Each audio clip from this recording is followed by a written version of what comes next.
السلام عليكم.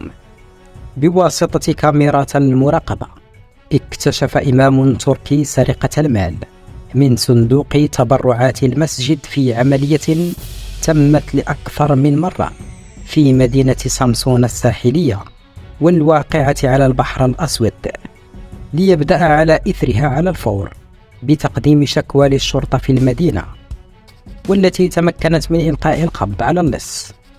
وبدأ مقطع الفيديو الذي سجلته كاميرات المراقبة صادما بعدما أظهر أن اللص تظاهر بالصلاة بعدما انتبه أحدهم إليه وهو يحاول فتح صندوق التبرعات بواسطة سلك حديدي عندما كان المسجد خاليا من الناس، الأمر الذي كرره مرتين على الأقل.